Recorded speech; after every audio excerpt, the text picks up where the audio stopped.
So to be race blind is, according to the New York Times woke ideology, to perpetuate racism, right? So you have to constantly be talking about racism.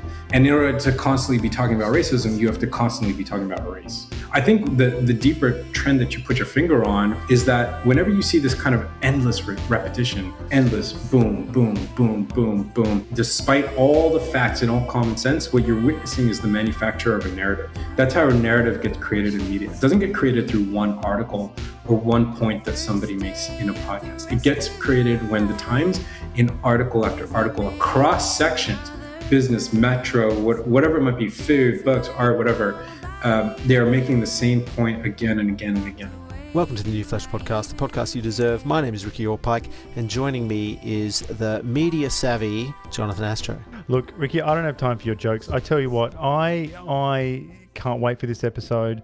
I have been moaning on about the New York Times, the failing New York Times, since episode 1 of this show. And now we've got an expert. We've got someone, the only person who's written an authoritative book about how the New York Times sucks. I cannot wait. And I'm going to try and keep myself under control because there's a lot I want to say, but I feel like I don't want to get Ashley Rindsberg, who's our guest today. I don't want him to have to co-sign some of what I have to say, you know? I'm sure it'll be okay.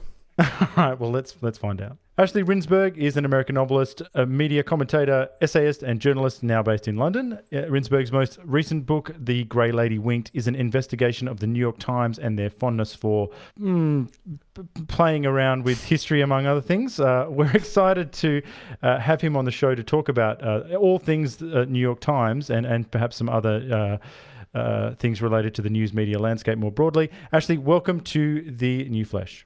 Thank you, guys. Thanks for having me. Well, the deal has been done. Elon Musk now owns Twitter. In a recent article, you wrote about how the New York Times have written very negatively about Elon, calling him an agent of chaos. What is the New York Times beef with Elon Musk? It's power. You know, it's a power shift, a transfer of power, and I think, maybe correctly, in the New York Times worldview, that power is limited. It's zero sum. So that if Elon gets it in the media sphere, the New York Times loses it. And I think they were okay with that in the social media environment or ecosystem when Twitter was controlled by this highly corporate board of people who were, aligned ideologically in the right direction for the New York Times. And Musk is obviously breaking that model. And I think the fear, of course, Twitter is important, but the fear, I think, is that this could happen again and again and again. And they might lose not just the New York Times, but the broader progressive, hard left ideologies that have captured many of these institutions, including in tech. They might lose that foothold. And I think that really scares them. But there's obviously a lot of people have talked about this, but aren't we ignoring the fact that Jeff Bezos is a media owner as well?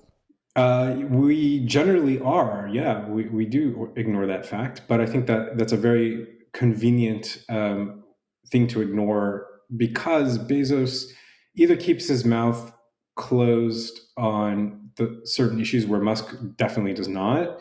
And, Musk is challenging the orthodoxies, and that's what's getting him in trouble. Or Bezos seems kind of sympathetic to the right causes. He's hired people out of the Obama administration for very senior roles, particularly communications. His number 3 at Amazon was Obama's former press secretary. So, there's kind of like Bezos is very much coloring within the lines politically, and Musk is really not. So I think that's the distinction.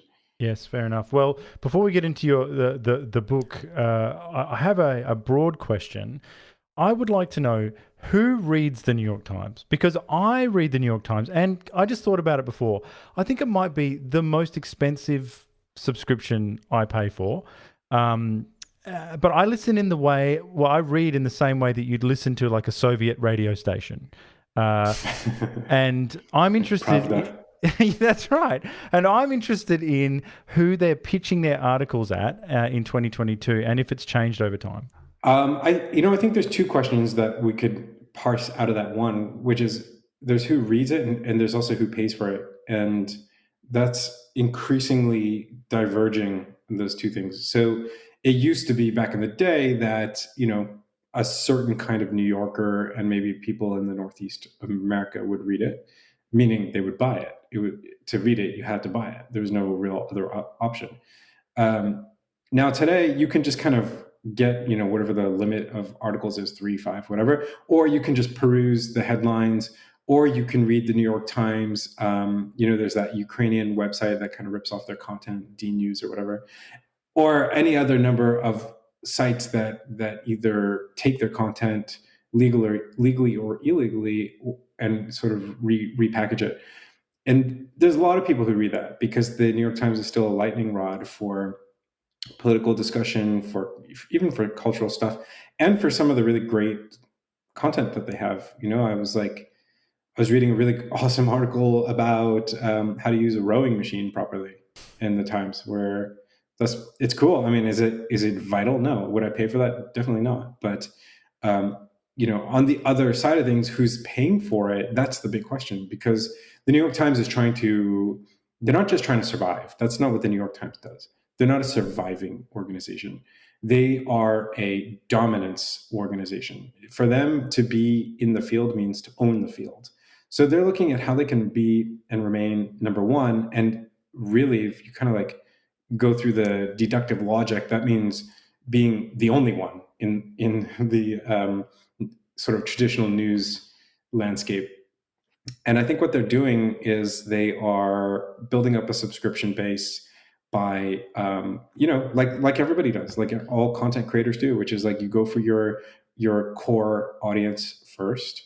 For them, a core audience is younger, woke millennials, because those are the people that you can rely on to get fired up and then to pay for this stuff for not just 1 or 2 or 5 or 10 years, but for 20 to 30 years, just like their previous customer base would do, which they would be literally lifelong subscription holders to the New York Times. And I think they're trying to recreate that. But to do that, they've got to go to this increasingly extreme base. It's kind of like that. There's that great cartoon by Colin Wright where it's it shows that a voter who used to be here, and then the left moved here, and then the left kind of moved even farther to the left, and he's still where he was, but everything else has shifted way to the left. And I think that's what's going on at the Times also. But one thing you mentioned there, do woke millennials pay for stuff though? Aren't they notoriously bad at paying for subscriptions and that sort of thing? I mean, Trump was fond of calling the New York Times the failing New York Times. Do they have enough of a financial base there with these woke millennials to make it work? What are their readership numbers like? Well, Trump obviously, ironically, was a huge boon, a total windfall for the New York Times. Their subscription numbers went up dramatically.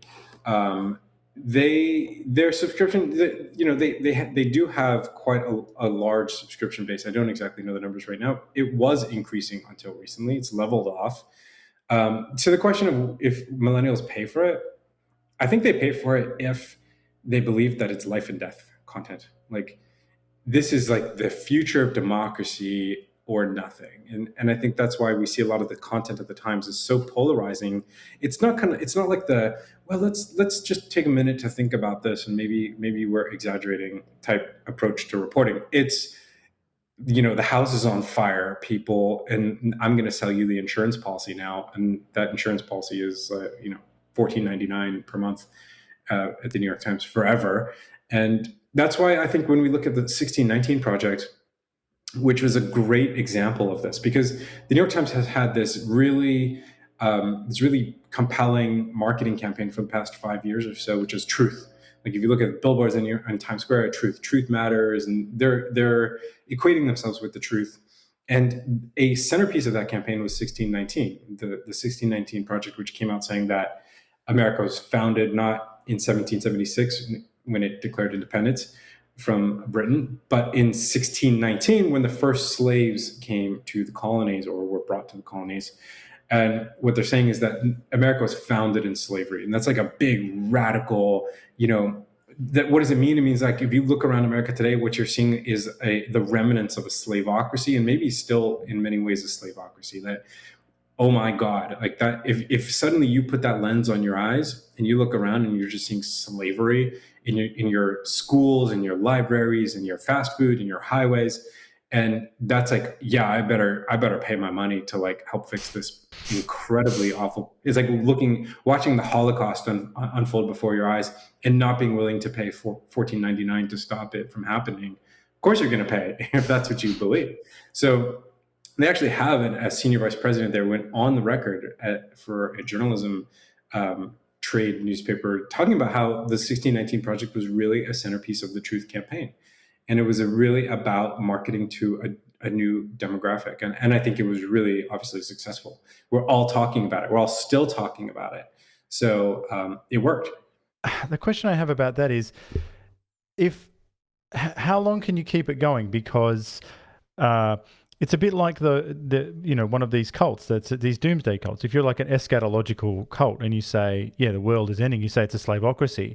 But then as we march on and people sort of wake up, hopefully, out of this fevered, I don't know, like hysterical dream that we've been living for the past couple of years, won't it get to the point where we reach a tipping point where people maybe this is wishful thinking, they're like, oh, I don't have that life or death thing. I'm gonna, because now that I think about it, most people are just getting on with their lives and it's not life or death. What do you think, Ashley?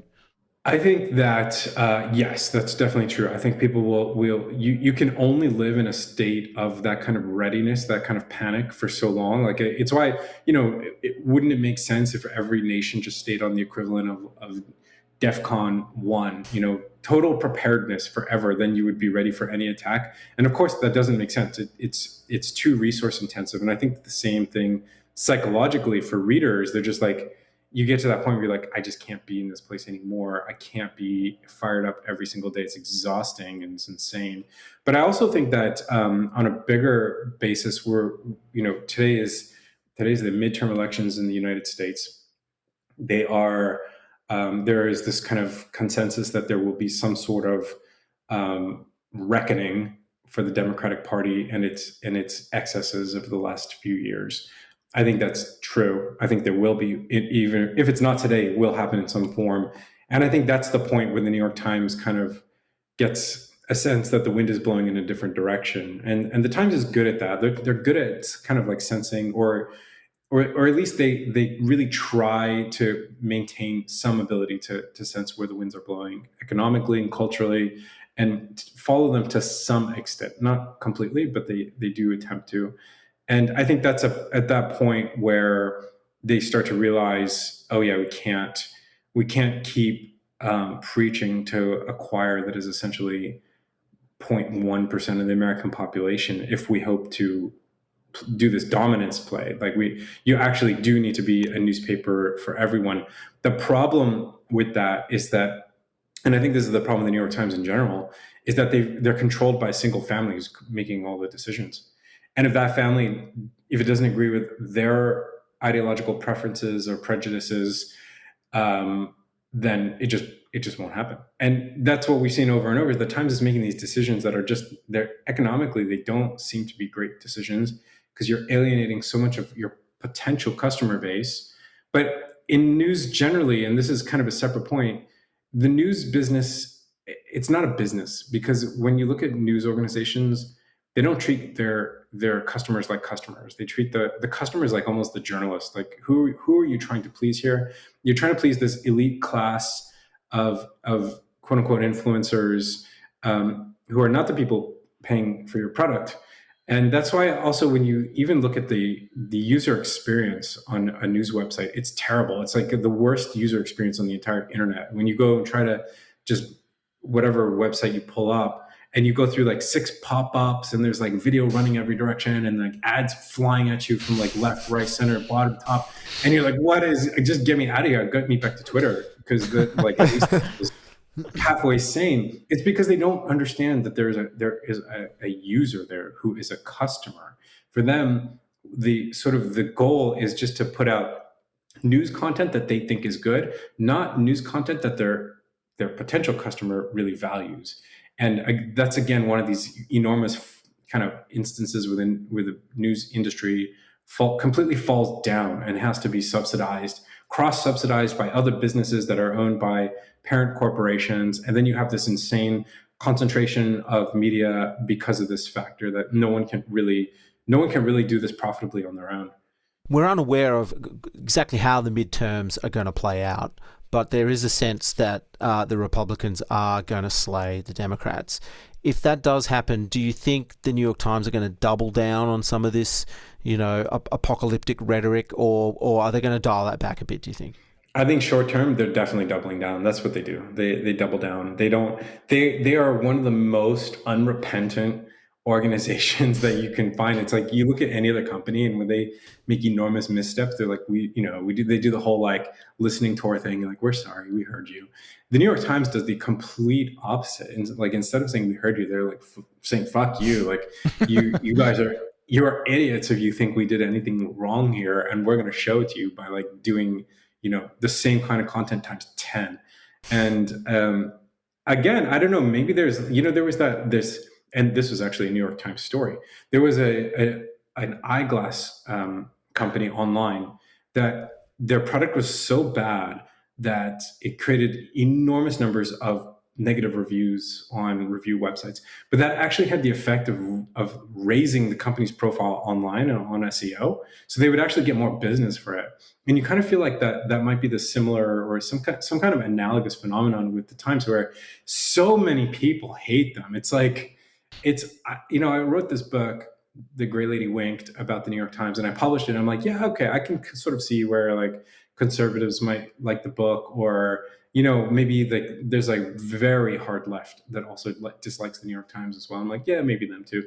I didn't think it would be everybody. Like I really was like, people popping up like in India. Like India is like one of my biggest customer bases for this book, because they hate the New York Times. You're like, India, like what's the connection?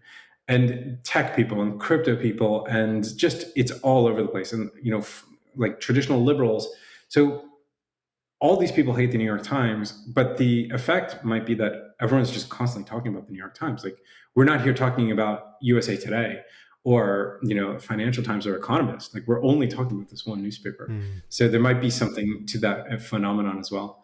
Well, I hate them and I pay for them, so that I think that says exactly. everything. So do I. So, but you mentioned, look, there's a bunch of stuff in there. We're going to get to all of it, so don't worry. But you mentioned the midterm, so just stay on that for a second. Now, I plucked a random headline just today, okay, from the top of the main page. It tells you everything you need to know. Quote, candidates make final pitches on economy, abortion, and democracy, close quote. Now, I won't quiz you because I think you've already picked it out. Abortion and democracy are only being spoken about by Democrats, for starters. And the glaring admission directly affecting many voters, New Yorkers especially, is crime. So, Adam Creighton, a journalist based in DC that we catch up with regularly, he says that the crime is noticeable and out of control. I've got so much to say, but you can take it any way you like. But one of the questions I have is, how can the editorial desk let this totally subjective headline go out unchallenged? Well, because it's I think in some regard there's always going to be that subjectivity of what gets covered and what doesn't. So the bias of omission and the bias of commission, it's going to be there because you have to make a choice, and that's kind of like it's built into the model of a newspaper. So they're making that choice, and you kind of think to yourself, well, that's okay, right? They are a sort of left of center newspaper, and they're going to sort of make those decisions like that. I think the problem is that it goes so deep with the Times, and it's so relentless that it becomes more than a bias, and it becomes an agenda. And when it's an agenda, it's something that no single person in the organization or a group of people in the organization, except for the ownership, can really combat. So they have to, it's kind of like you're in this massive, like, if you think of almost like a sort of radical movement where you get caught up in it and it gets more and more radical as you go, and you're just watching people around you being completely brainwashed by it, and you think, hold on, this is wrong, I'm going to do what? At that point, it's kind of too late. So if you're there, you're already on board ideologically, and I think that's how that kind of stuff happens. What ends up happening, though, is that they end up running just outright falsehoods, errors, things that are just objectively not correct, and that's where you start to see that this bleeds over, into things that they should probably be more cautious about, but they can't be, because the narrative becomes the overriding factor. So yeah, I think you're right with the midterms. They want to talk about, and they want to keep people focused on abortion. They want to keep people focused on, the quote unquote death of democracy, where New Yorkers are definitely thinking and talking about two things: crime, number one. And yeah, I was just in New York. I lived in New York about nearly 10 years ago, and it was still in that period where you just felt fine no matter where you went. And New York looked insane. I was like, you just, your head is turning left and right, and you're like, what am I actually seeing here? Like walking down the street, Sixth Avenue is just like, people who are having psychotic episodes one after the other, and you're like, what is going on here? Nobody's even looking. It's like been normalized.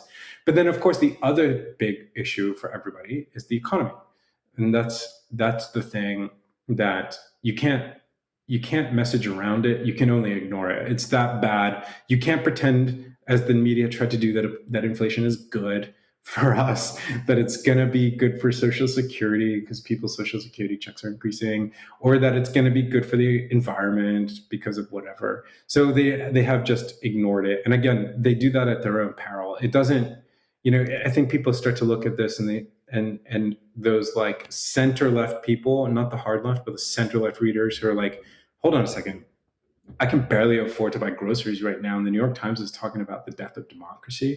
That's like, it's so far from their reality, and that's where that subjectivity hurts them, with their own, so to speak, with their voters, with New York Times voters, their readers, because people will end up voting with their feet. In this case, just leaving the newspaper, not coming back, and there's a lot of that going on. But this is exactly what James Carville spoke about a little while ago. He said, stop with this faculty lounge politics. That's exactly what this particular issue, whenever I hear someone parrot this phrase, the death of democracy, I go, why is no one listening to Carville?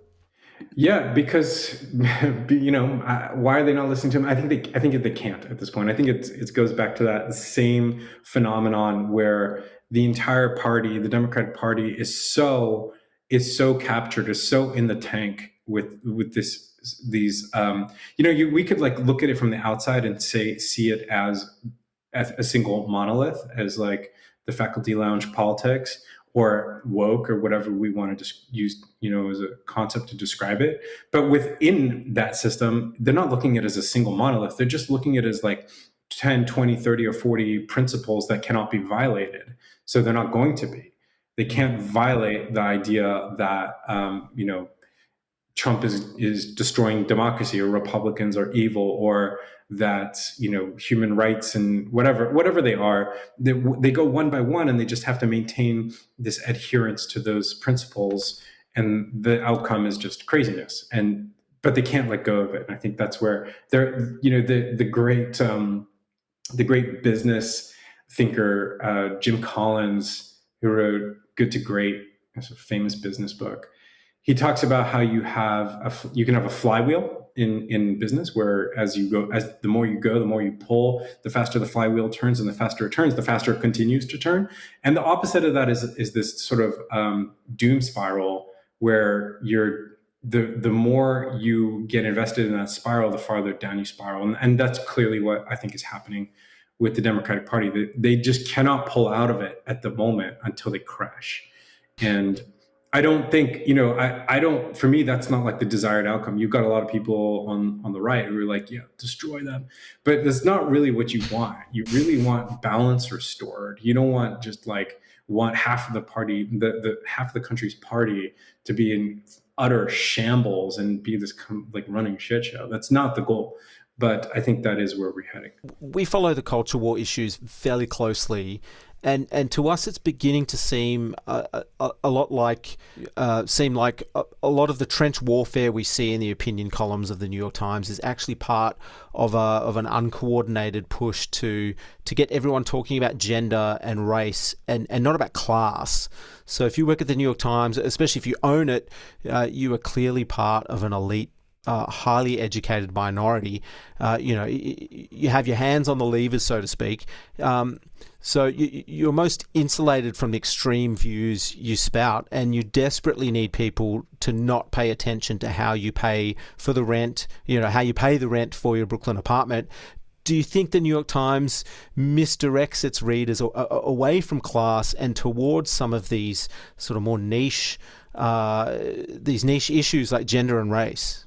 For sure, 100%. I mean, when you look at the New York Times ownership, that family that controls the paper, I did a tweet the other day where I showed the last 4 publishers of the paper who all descend from this family, the Ox Sulzberger family. And the current one, his name is Arthur Sulzberger. The previous publisher, his father's name is Arthur Sulzberger. The previous one to that, the current one's grandfather, his name is Arthur Sulzberger. And the previous one to that, his name is Arthur Sulzberger. It's like the Matrix, where you've got Mr. Smith of, white, rich publishers who are when you look at like dictionary definition of coastal elite in America, you would just see a photo of Arthur Sulzberger, any one of them, because that's what they are. And they in fact are one of the last forms of primogeniture in America, where you have this institution that is a dynasty that hands down power from male heir to male heir. They don't even have a woman in contention for that slot. They've never had it. They probably are not going to for a very long time. And that doesn't look good. That's like not something you want people to really pay attention to. So if you say, oh, well, check out Nicole Hannah-Jones on our front page every day, then you've got a really good way to mask that. And I think that's the same thing. I did a Substack about Jon Stewart. Jon Stewart's come out of this as this woke warrior, talking about anti-Black racism and blah, blah, blah. Well, go back, and this is what I wrote about in Substack, go back and look at his correspondence on The Daily Show for the whatever 18 years he was there or whatever. Look at the most successful correspondence that came out of The Daily Show. You will notice instantly that they are all men and they're all white. And Jon Stewart ran that show, and he had more power than anybody on the entire show, and selected time and again white men to be his stars. Why? I don't know why. Maybe it's coincidence, maybe it was talent. But what does it mean for his woke warrior stance today? It's a cover. It's a cover for him having completely failed by his own standards. And rather than taking accountability, responsibility for that fact, he can just go and accuse Andrew Sullivan of being a racist on TV, because that's way easier than saying to yourself, holy shit, I was a racist too. That was wild. That was his fall is truly tragic and really tough to watch. Yeah, it sucks, and it's sad. He always had a bit of that in him. He always had a bit of his pet issues that he would just not look at the other side, and that for him, of course, it was about the Democratic Party and the Republican Party, and he would go and do his sanctimonious thing on Bill O'Reilly's show or on Tucker's show and ridicule them for taking a side. Not realizing that he took a side every single night on his show, and he just had a very effective way to win, which was pretending he wasn't taking a side. It was just jokes, but it wasn't. So that's Jon Stewart, and it is unfortunate, but I think it was kind of always there. But I think the bigger issue there is saying well, why hasn't the other side? Why haven't conservatives? They gripe nonstop about the media. Why not create your own thing? Why didn't it happen? And I think there is partly because power is so concentrated in the media. It really is a stranglehold by the networks and by a few large publishers, and it becomes an ecosystem that you can't break into. Now, I think we are seeing the rise of alternative media, conservative media, independent media, media that's not necessarily running DNC talking points. And we're seeing it on YouTube, and we're seeing it on Rumble, and we're seeing it on Twitter. We're seeing these people like you guys who are just doing their own thing, or like the trigonometry guys in the UK, here in London, and they're being successful. That's the wildest part. Like, that's like, it's only the last 2-3 years that these people have really become successful. Rogan, of course, like being the best example of all this stuff. So I think we're actually seeing a kind of realignment of media from this really, really centralized, siloed thing to something that is much more decentralized, a much more flat landscape. Something that you would think that the left would be very supportive of, because they hate that kind of concentration of capital and resource that they critique in terms of capitalism. But in reality, this is like actual market forces. This is where we're seeing that people have access to distribute their content, and then like the market is just like is flourishing. In my opinion, I think this is one of the best times to be in media. Are you hopeful that alternative media will diminish big, huge places like the New York Times? Yeah, I think that's already the case. I mean, there's only so many eyeballs and so many eardrums, so to speak. So that pool is actually limited, and either they go here or there. But I think what also happens is that you have something that is more like narrative competition, where before you had complete narrative monopoly. Like the New York Times said it, and ABC News said it, and NBC and CBS and the Washington Post said it. All you need is really 5-6 outlets to say the thing for everybody to believe it. And that includes me. Like, there are things about COVID, for example, that I was just like, oh yeah, well, that's, the China just did a better job. And then I investigated it as a journalist. I'm like, oh no, they didn't. They just lied. And the Western media carried the lie for them. That is no longer the case. You don't have that kind of monopoly, because you can have like, it's like a piranha strategy, where you just have 20,000 independent accounts or media outlets saying the other thing. And sometimes the outcome of that is that you also have people saying crazy things, of course. But I think that there will be some sort of, like bell curve effect, where the most normal and the best approximation of reality kind of clusters around a few similar narratives when it comes to a given topic. And the outliers kind of get mostly ignored or discounted. And that would be outliers on the extreme side of the like independent people just saying crazy stuff, and the extreme side of the centralized people who are clearly pushing an agenda. And people are just like, this is laughable. This is like laughably crazy. Like a Politico story that somebody sent to me yesterday, 2 days ago, where they're like, or a tweet was like, while it's true that Trump had denied the election, but this time there actually might be tampering with the election that could destroy democracy. And in the same tweet, that's like, you're thinking to yourself, how is that? How could someone even press the send button on that and not be completely embarrassed for themselves and their organization? So, anyways, I think that is where we're headed, to a much more distributed landscape of narratives that probably do cluster around something that is a better approximation of what's really the case. Well, before we leave the dynasty at the New York Times, perhaps let's just talk about A.G. Sulzberger for a second, because surely this guy has rich friends and business interests that you're not allowed to talk about. So what do we actually know about this guy?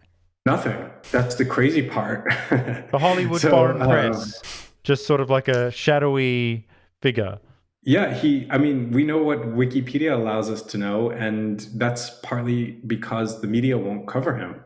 So you think about, and this is something Balaji Srinivasan, who's this great thinker of decentralized philosophies, he talks about, you will have endless numbers of profiles on Elon Musk. Some of them positive, lots of them negative, critical. They will dig up every little fact. And, that will be the same for Bezos. That will be the same for some like random startup that kind of caught fire for a minute. You will see zero, and I mean absolutely zero, unless it's a coordinated PR puff piece about A.G. Sulzberger. who is the publisher of the Times right now. Nothing.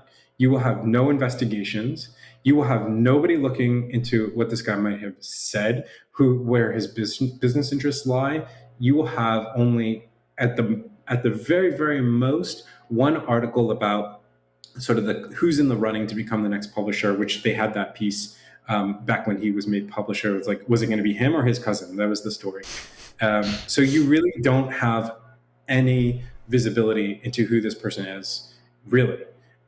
We're just kind of left to assume that he is this amazing, wonderful guy who went to Brown and worked on the Metro desk for 2 years or whatever Wikipedia says about him, and that's it. So I think this is one of those things that the media just like it's an omerta type thing. Like you don't question it, you don't talk about it, you just don't do it. And I think that's why we don't know who he is in any significant way. But since he took over in 2017, isn't it fair to say that he's presided over some of the most shameful attacks on truth and integrity in recent memory? Yeah, I think that is the case. And we had this great quote the other day by James Bennett, who was the op-ed editor for the Times, very senior person at the New York Times, and he published an op-ed by Tom Cotton during the protest riots of the summer of 2020, and he got fired for that.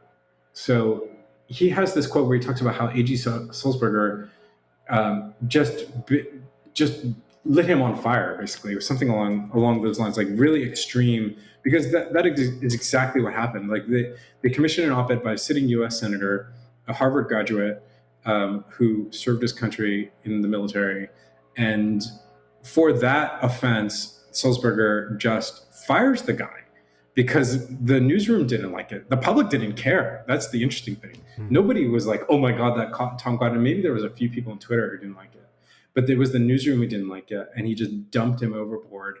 And of course, the 1619 Project, if you look at it objectively, not as a marketing exercise, if you look at it from a journalistic standpoint, debacle. I mean, how many professors of history do you need to come out against this thing for the Times to realize it was a huge fuck up? Like they made claims that are just patently false, according to historians of African American history, of American history, from the most prestigious left-wing universities in America. So yes, objectively, total dumpster fire. I think he's had a little bit of cover because their stock price has done well over the last 5 years. They are, the New York Times Company is a publicly traded company, even though it is controlled by a two-tiered stock structure that gives the Sulzbergers control of all decision-making within the company.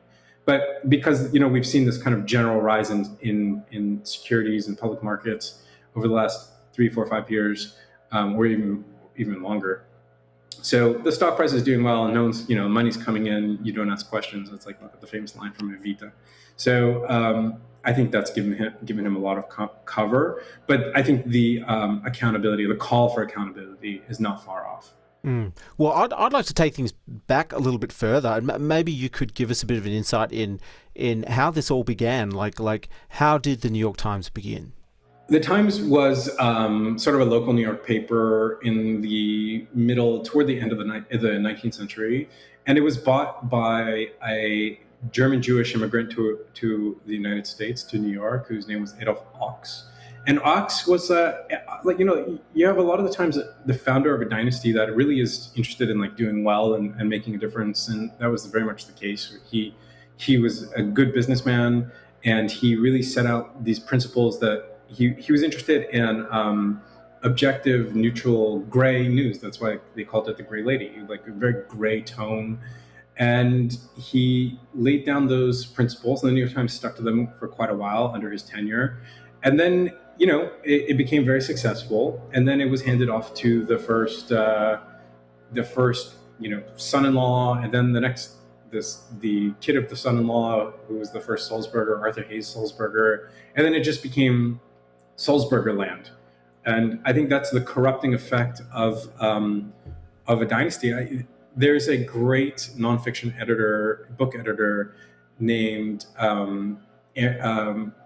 sorry, Saul Bellows' son, whose name I'm forgetting right now, is really embarrassing, but his he wrote a book called, oh, sorry, his name's Adam Bellow. He wrote a great book on dynasties called In Praise of Nepotism. I think he wrote it in like 2003.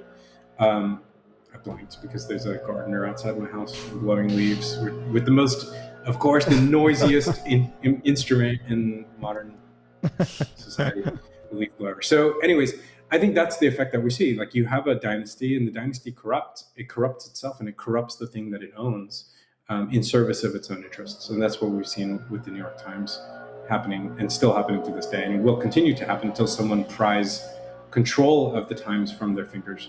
Yeah, well, few people know this, but the New York Times has falsely reported on a number of big world events, including the Ukraine famine that occurred, I believe, between 1932 and 1933, which resulted in the death of between 5 and 7 million people.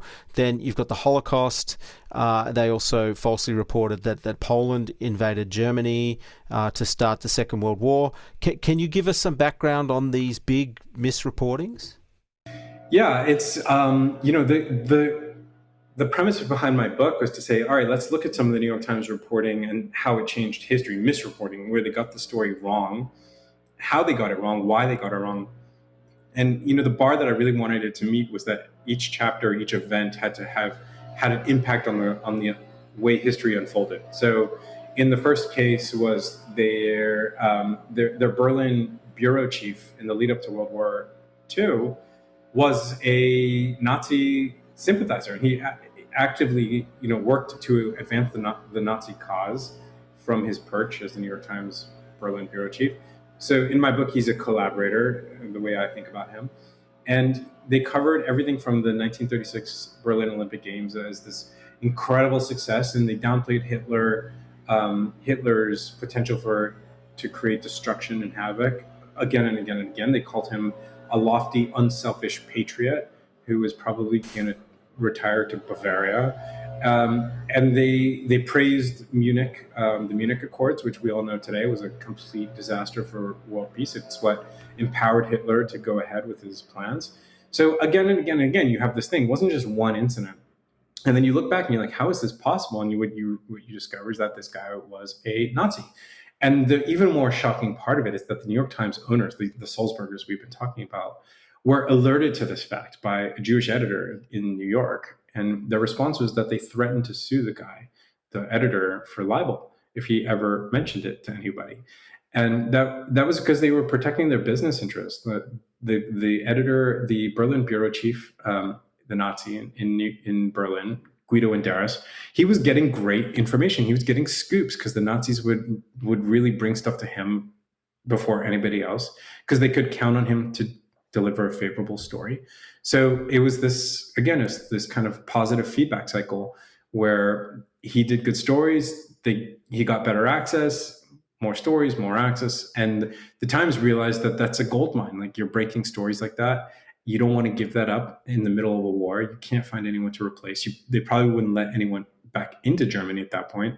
So they just said, okay, we're gonna squash the whistleblower here. And the result was that it obviously impacted American public opinion about who the Nazis were and what they were doing. We look back today and we're like, oh, the Nazis, of course. At the time, it wasn't like that. At the time, the country had just come off of World War I. They weren't looking to enter into another European war. And the question about, were the Germans really so bad? Were they just, was this just kind of a reactionary movement, people looking to like change some economic practices and rebalance the workforce or something? It was really an open question. People did not know. And when the New York Times, the most famous newspaper in America at the time, is coming out and supporting the regime in this way, it really blunts the edge of what the Nazis were doing, intentionally so. So, that was one instance. Well, what I don't understand is that the owners of the New York Times are Jewish, though. So, what do they get out of sort of burying news about the Holocaust? The New York Times, the owners of the New York Times, so, we think, okay, you're Jewish, therefore you support Judaism or the Jewish people in a definite kind of way, but that's not really true. Like that's kind of a lens we're looking through today, where we're thinking like everyone gets behind their own ethnic group or race and does the rah-rah thing. That's definitely what happens in 2022. Yeah, that's our thing, right? Everyone wants to be like, I'm this and I'm that, and I got my label and I wear my badge proudly and whatever. But in the 1930s, where America was seeing spiking anti-Semitism, kind of like it is today, you have this group of immigrants from Germany, and these were very specific people. They weren't, we can look at like the Jewish people as a monolith, but then you've got Jews from Syria and Jews from Yemen and Jews from Germany and Jews from Poland. And these Jews from Germany had been surrounded when they were in Germany by this culture of incredible sophistication and wealth and advancement, all of which they were barred from because they were Jews for hundreds of years.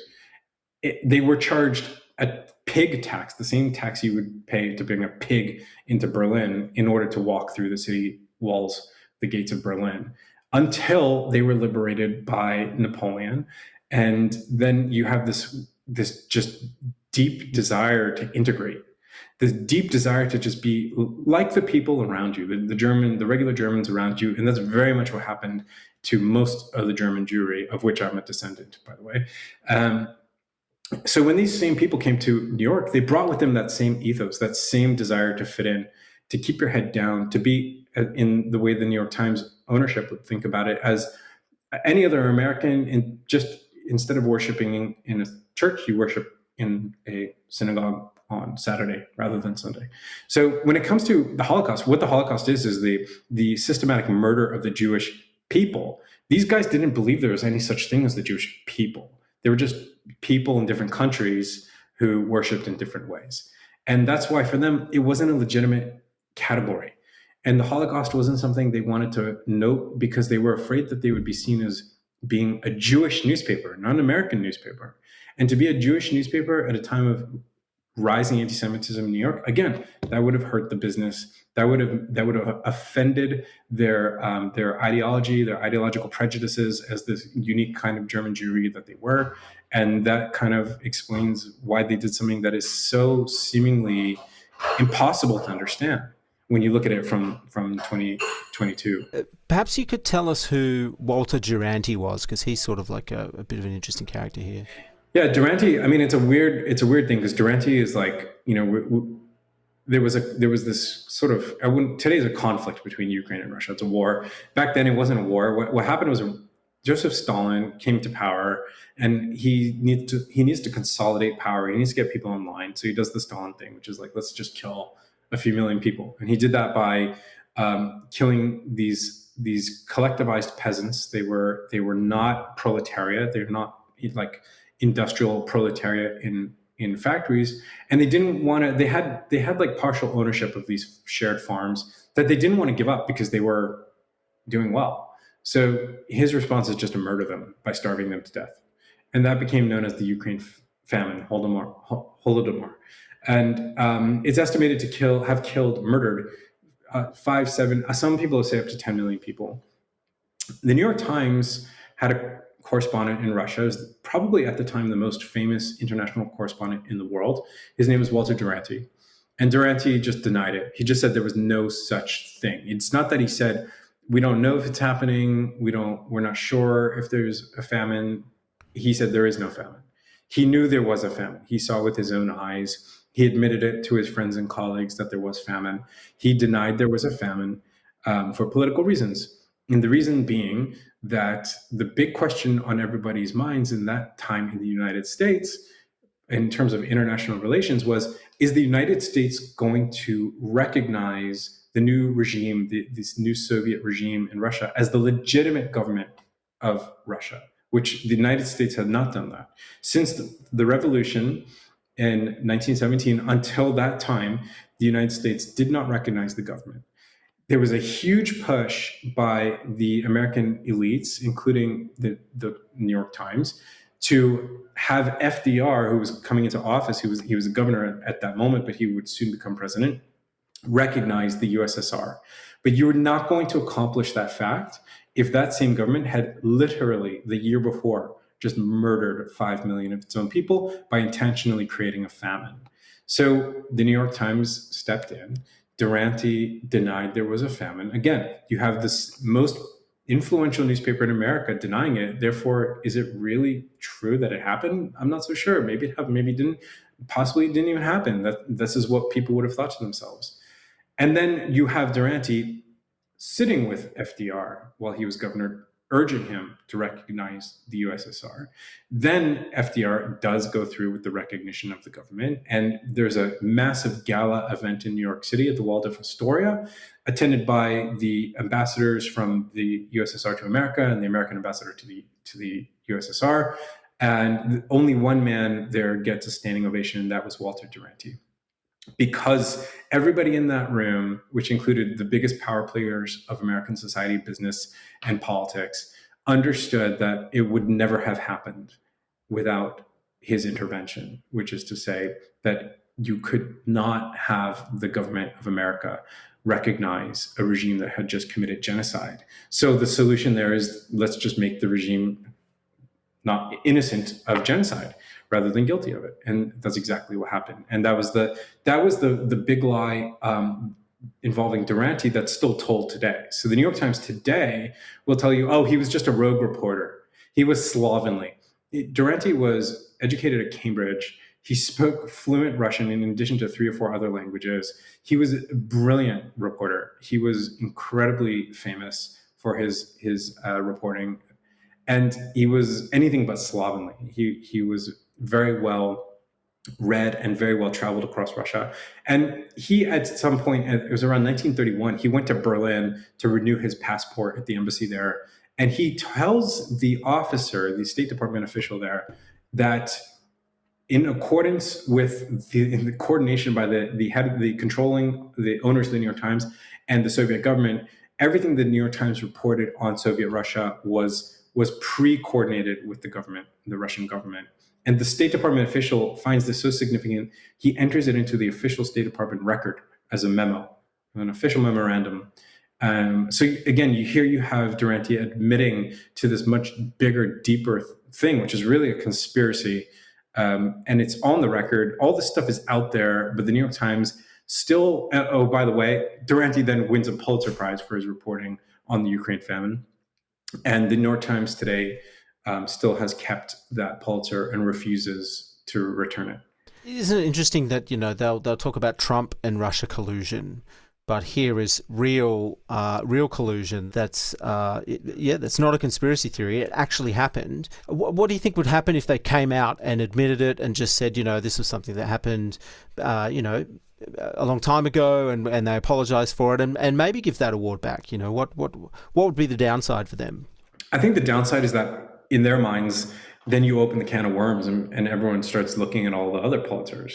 I did an article for Unheard magazine here in the UK that examines all or not all, at least the ones I was able to find, the Pulitzer Prizes the New York Times has received from the committee that were based on lies.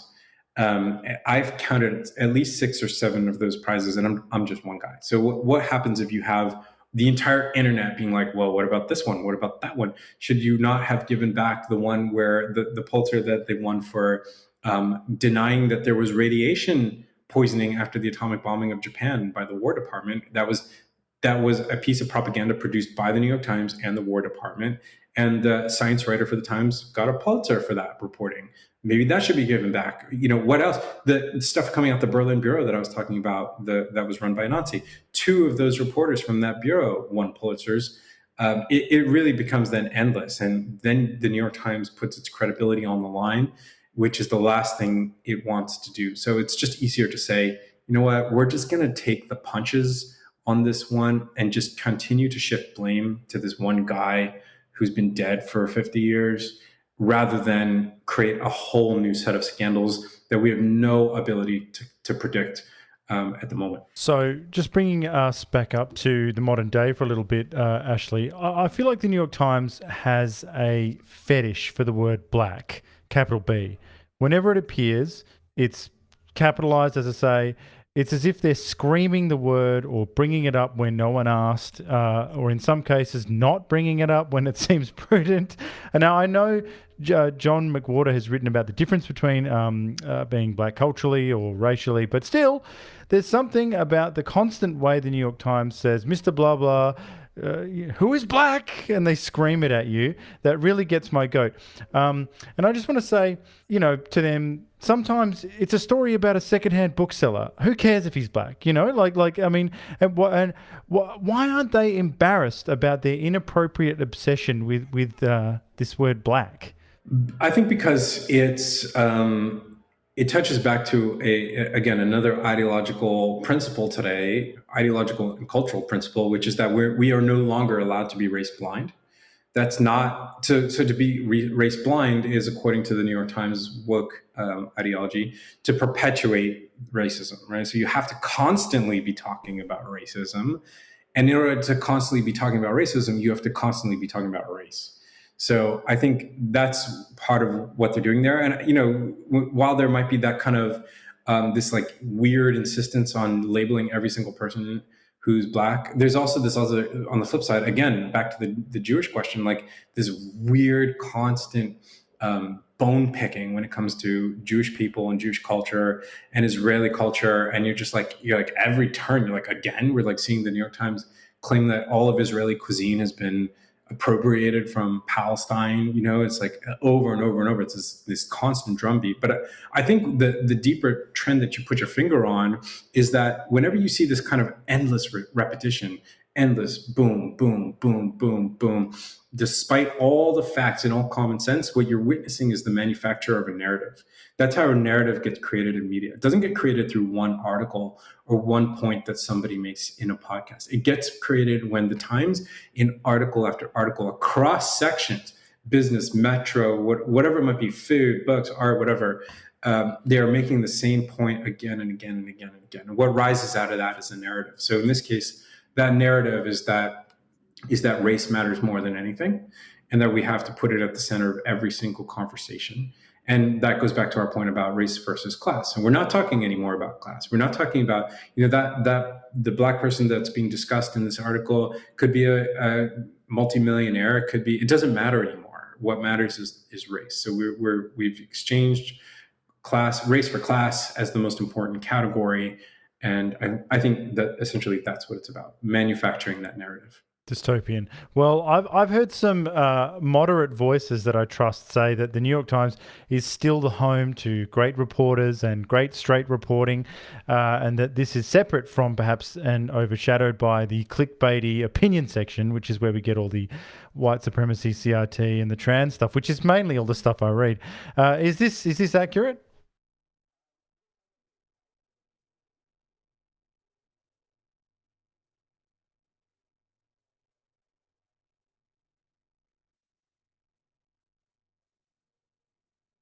Great reporters in the media today, across the media.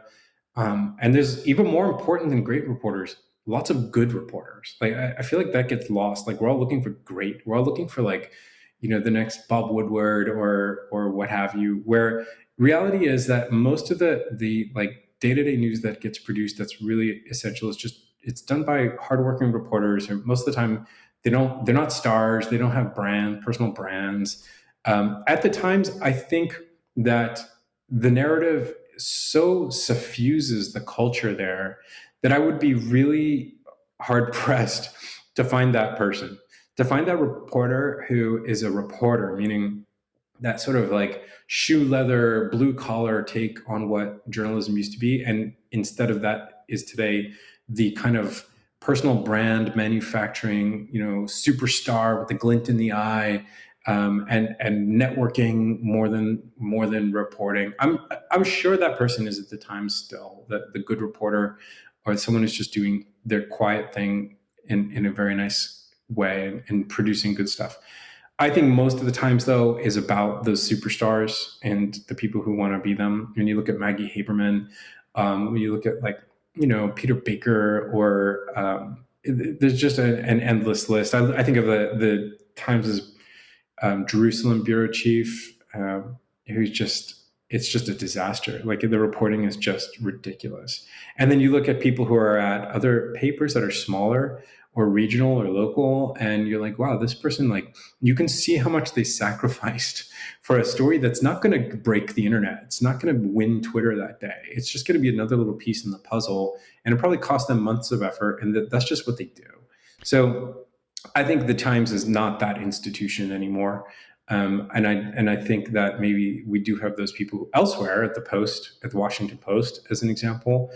People are willing to go against the grain, even when it's not a very popular thing to do, but they still do it. So I don't have that kind of optimism for the Times at the moment. Actually, this is the last question I have, because I feel like I'm pushing the same barrow here, but I got no one else to talk to about this. So, you mentioned these personalities. When I read Ezra Klein, Michelle Goldberg, Charles M. Blow, Roxane Gay, and the defanged Republicans that they wheel out, I feel uncomfortable. And this includes Jake Silverstein, who I've heard speak at length about the 1619 Project. All of these people come across to me as uptight, completely out of touch, totally hysterical wet blankets who cannot stand hearing the other side of the argument. And it's the opposite, say, of what I feel when I hear Jonathan Haidt speak, or Steven Pinker for that matter. These guys are cool-headed, rational, and, dare I say, capable of humor. Whereas the group of people I mentioned before, possibly the most humorless people I've ever encountered in my entire life.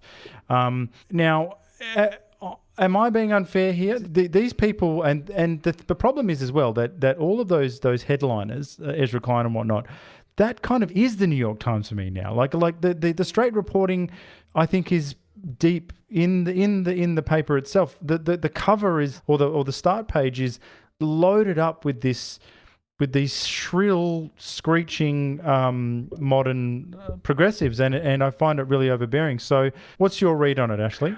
Yeah, I think that's what happens when you start to hold on to your ideology so tightly that you can't make a joke or accept a joke, because it creates a little bit of daylight between you and your totally what do they call it, true believer approach to things.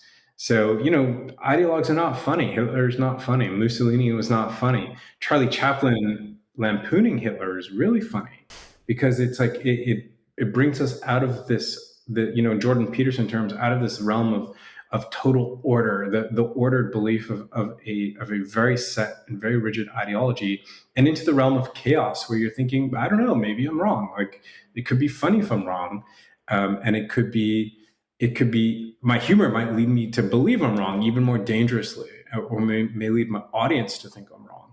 So I think you've got this kind of white knuckling of their beliefs in the pages of the newspaper, and they kind of hide it with sometimes a whimsical tone. Like Ezra Klein's got that conversational tone, the blogger tone. Michelle Goldberg is just like absolutely intolerable. Like, reading her is so unpleasant. And Maureen Dowd, who's among that group as well, she kind of used to be funny, but it's like it's such shtick at this point that you're just like, you're reading, you're like, please, not again. Like, just don't do this again. So I think that is 100% the case. Like, we've lost.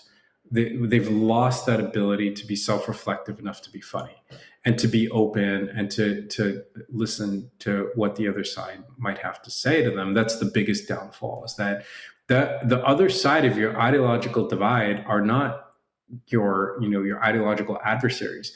They're people. That's the biggest thing. It's like, you are not a political party. You're not a military. You're not a propaganda machine. I mean, they kind of are, but you're not supposed to be. You're supposed to be an organization that listens to what people are saying and really listens to it, not writes it down so that you can use it as evidence that the other side is insane, but listens to what's really going on. Put your ear to the ground. So I think that's what's been lost by especially those columnists. That's, Tom Friedman is just kind of this like flat-footed. He's going to say the same thing. You know what he's going to say. You could have a bot write a Tom Friedman column, and it would not be worse than Tom Friedman's actual column. So one exception I think is Brett Stevens. I really like Brett Stevens, and I think he really is doing his best. How he survives there, I don't know, but I think he's a standout. Now, we're very mindful of your time here, so we just have one more question for you. I'm really fascinated to know, do you have any intel on the internal reactions to your book? Because yours is the only serious book to comprehensively critique the paper, so they must be aware of you. Yeah, at this point they're aware. I know we've got people in common, like some intersecting circles, I would say. I think for them, because I decided to do the book the way I did it, which is I did it as my own. I worked as my own publisher. I produced the book. I worked in book marketing for a long time, and I kind of had this theory that I could do this myself. And that goes back to this idea of centralizing, decentralizing media, to say I don't really need a publisher who's going to come and do whatever they want to do and put the book on a 2-year publishing cycle, so that if I came and said, I want to bring this out right now in 2020, they would say, great, we're going to bring it out in 2023. So that's part of the reason why it makes it much easier for them to ignore, because it didn't get the stamp of approval that a Random House or like a Scribner or whatever would have given it, which is fine by me.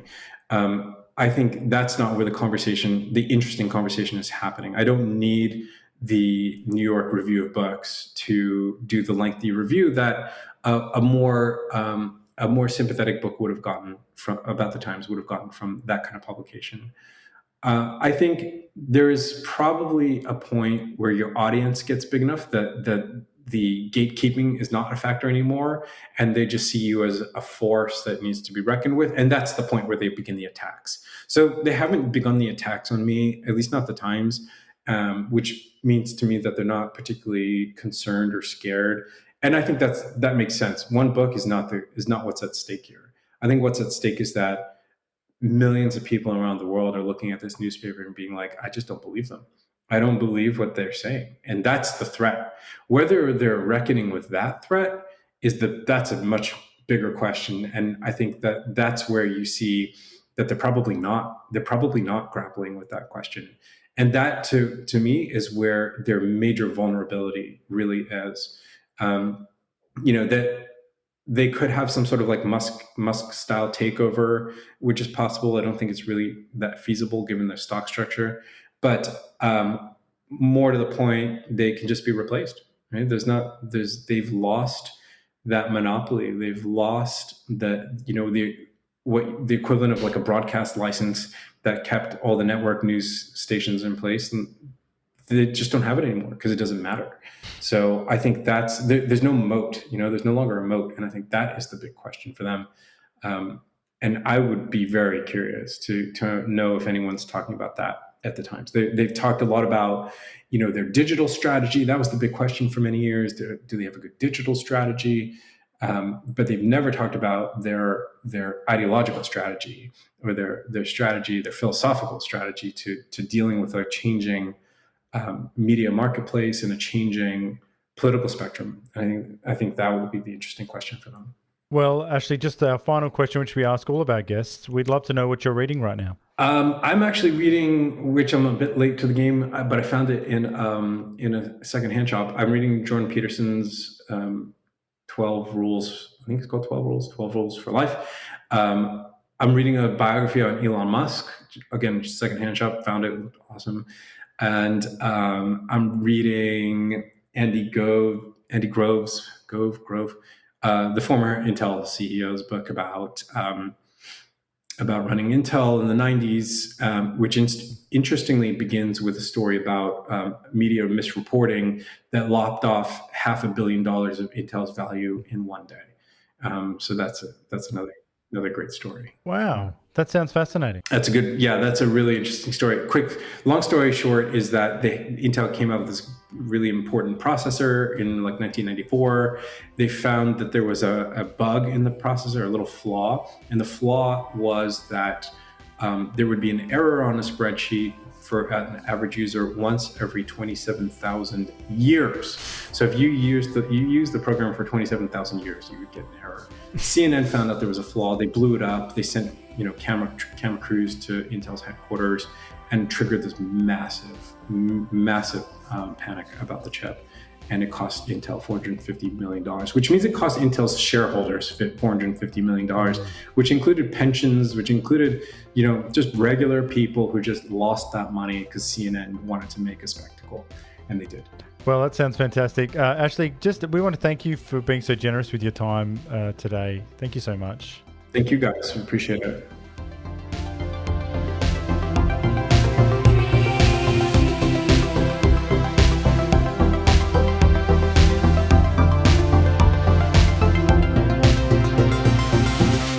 Thank you for listening to the New Flesh podcast.